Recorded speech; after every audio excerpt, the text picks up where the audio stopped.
Dahulu kala ada seekor induk babi dan ketiga anaknya. Tiga bersaudara memiliki tinggi yang sama, bulat, merah jambu, dengan ekor lucu yang sama. Sepanjang musim panas babi bermain di rumputan hijau, berjemur di bawah sinar matahari, berjemur di genangan air. Tapi kemudian musim gugur telah tiba. Suatu hari ibuku berkata sudah waktunya mereka memikirkan musim dingin. Dia meminta mereka untuk membangun rumah besar. Sang adik berkata bahwa musim dingin masih jauh. Kakak tengah berkata bahwa dia akan membangun rumahnya sendiri saat dibutuhkan. Dan sang kakak memutuskan untuk membangun rumah itu sendiri. Saudara laki-laki dan perempuan yang lebih muda tidak melakukan apa-apa selain memainkan permainan mereka. Itu menjadi semakin dingin setiap hari.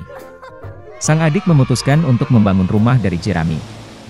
Saudara tengah mengira akan sangat dingin di rumah jerami di musim dingin.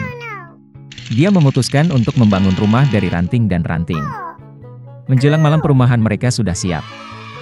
Mereka sangat bangga pada diri mereka sendiri dan tidak pernah merasa cukup dengan bangunan mereka. Sekarang mereka bebas dan dapat melakukan apapun yang mereka inginkan. Mereka memutuskan untuk pergi ke kakak laki-laki mereka dan melihat rumah seperti apa yang telah dia bangun untuk dirinya sendiri. Kakak laki-laki sedang sibuk membangun. Dia mengoleskan batu, menguleni tanah liat, dan perlahan membangun rumah yang andal dan tahan lama. Adik laki-laki menemukan kakak mereka sedang bekerja. Mereka sangat terkejut dengan jenis benteng yang dia bangun. Kakak laki-laki itu dengan tenang terus bekerja. Adik-adik dan adik tengah mulai bercanda dan menertawakan rumahnya. Mereka begitu geli sehingga jeritan mereka bergema jauh di halaman. Kakak laki-laki meminta untuk diam karena serigala bisa mendengar mereka. Adik-adik laki-laki dan menengah semakin terhibur. Mereka memutuskan bahwa kakak laki-laki itu hanya seorang pengecut. Dan kedua saudara pemberani itu pergi berjalan-jalan. Dalam perjalanan, mereka bernyanyi dan menari, dan ketika mereka memasuki hutan, mereka membuat begitu banyak suara sehingga mereka membangunkan serigala yang sedang tidur di bawah pohon pinus. Serigala yang tidak puas dan lapar pergi ke tempat di mana jeritan dua babi bodoh itu datang. Saudara-saudara berjalan dengan riang dan berbicara tentang betapa mudahnya mereka menangani serigala. Dan tiba-tiba mereka melihat serigala hidup yang nyata. Dia berdiri di belakang pohon besar. Dia memiliki mata yang sangat jahat dan mulut bergigi besar. Saudara-saudara begitu ketakutan sehingga ekor mereka yang kurus gemetar dengan halus. Serigala bersiap untuk melompat, dia mengatupkan giginya dan mengedipkan mata kanannya. Anak-anak babi itu tiba-tiba tersadar dan, memekik melintasi hutan, bergegas melarikan diri. Mengumpulkan awan debu, mereka bergegas ke rumahnya masing-masing. Adik laki-laki itu berlari ke gubuknya yang beratap jerami dan membanting pintu di depan serigala. Serigala menggeram dan menuntut untuk membuka pintu. Adik laki-laki, karena takut, tidak bisa mengucapkan sepatah kata pun. Kemudian serigala mulai bertiup. Atap ringan segera terbang dari gubuk jerami. Serigala itu menarik napas dalam-dalam dan meniup untuk kedua kalinya, dan rumah jerami itu terbang ke segala arah. Serigala itu senang, mematahkan giginya dan menerkam adik laki-lakinya. Tapi babi itu dengan cekatan mengelak dan lari. Dia lari ke rumah saudara tengah. Saudara-saudara berhasil mengunci diri dan saling memandang dengan cemas. Serigala itu marah dan mulai meniup. Rumah itu agak miring. Serigala itu meniup sedetik, lalu ketiga, lalu keempat kali. Tapi rumah itu masih berdiri. Serigala menarik napas dalam-dalam dan meniup untuk kelima kalinya. Rumah itu berguncang dan hancur berantakan. Hanya satu pintu yang berdiri selama beberapa waktu di tengah reruntuhan. Dengan ngeri, anak-anak babi itu bergegas ke rumah kakak laki-laki mereka. Serigala itu mengejar mereka. Dia yakin kali ini babi tidak akan lari darinya. Anak-anak babi dengan cepat berlari melewati pohon apel besar bahkan tanpa memukulnya. Dan serigala tidak sempat berbalik dan menabrak pohon apel yang menutupinya dengan apel. Satu apel keras menghantamnya di antara kedua matanya. Sebuah benjolan besar melonjak di dahi serigala. Pada saat ini, adik laki-laki dan tengah berhasil lari ke rumah kakak laki-laki mereka dan mengunci pintu. Serigala berlari ke pintu, menggeram dan menuntut untuk membuka pintu. Adik-adiknya sangat ketakutan dan tidak bisa membalasnya. Dan kakak laki-laki itu tahu bahwa dia dan saudara-saudaranya tidak perlu takut di rumah batu yang kokoh.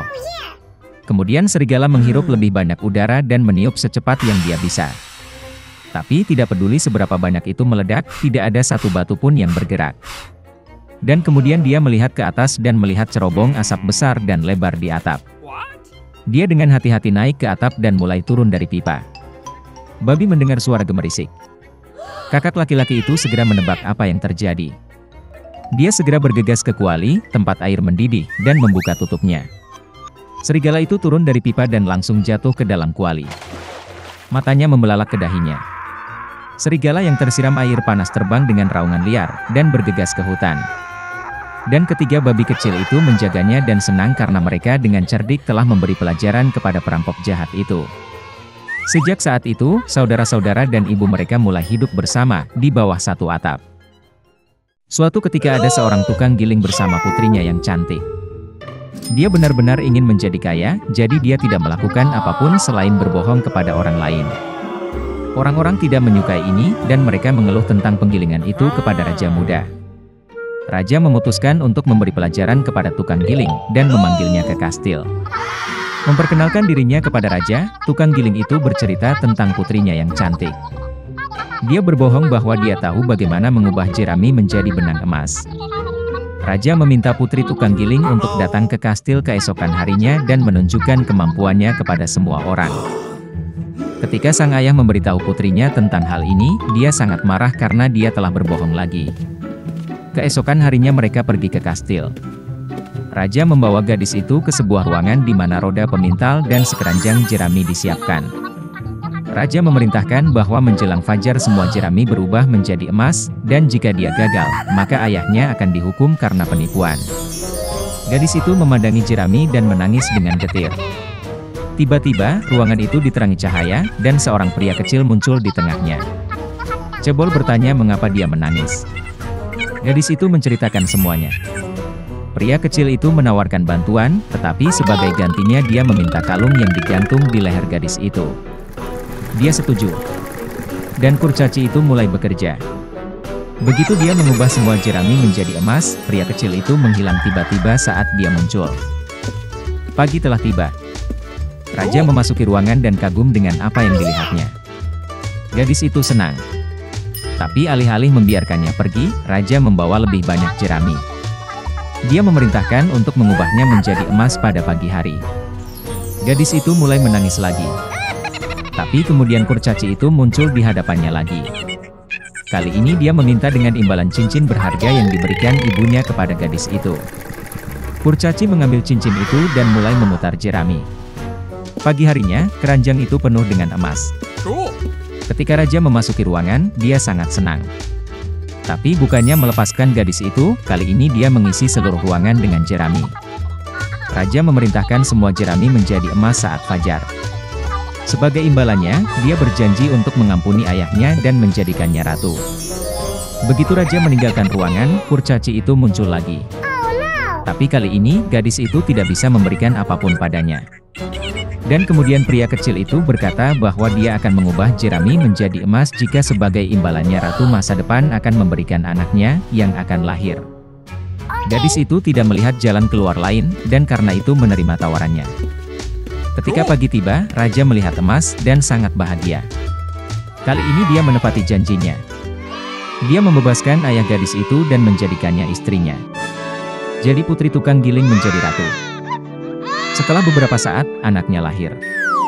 Dan suatu hari, ketika gadis itu memeringkannya di tempat tidur, seorang lelaki kecil muncul. Dia memperingatkan bahwa dia akan mengambil anak itu dalam 3 hari jika ratu tidak mengetahui nama kurcaci itu. Begitu lelaki kecil itu menghilang, gadis itu meminta para pelayan untuk membuat daftar semua nama di kerajaan. Pagi harinya para pelayan membawa daftar itu. Ketika kurcaci itu muncul, dia bertanya pada ratu siapa namanya. Dia mulai membaca semua nama di daftar satu persatu. Ketika ratu selesai, lelaki kecil itu berkata bahwa tidak ada nama yang cocok. Dan dia menghilang. Gadis itu meminta para pelayan untuk membuat daftar semua nama di kerajaan tetangga. Pagi harinya, para pelayan telah menulis di selembar kertas semua nama yang mereka temukan. Ketika kurcaci muncul, dia bertanya pada ratu siapa namanya. Dia mulai membaca semua nama di daftar satu persatu. Tapi tidak ada yang benar di antara mereka. Dan pria kecil itu menghilang.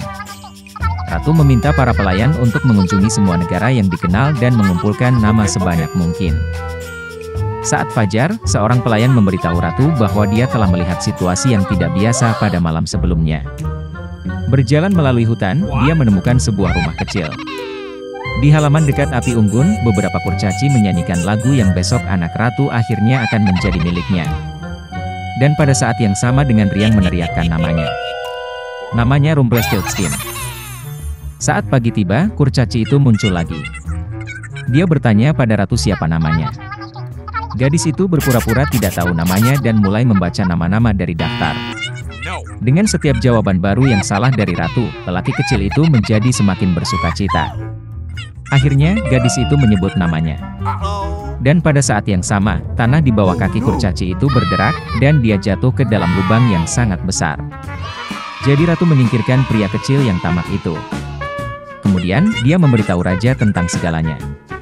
Dia melihat bahwa ratu menyesali apa yang telah terjadi dan memaafkannya. Sejak itu, mereka hidup bahagia selamanya.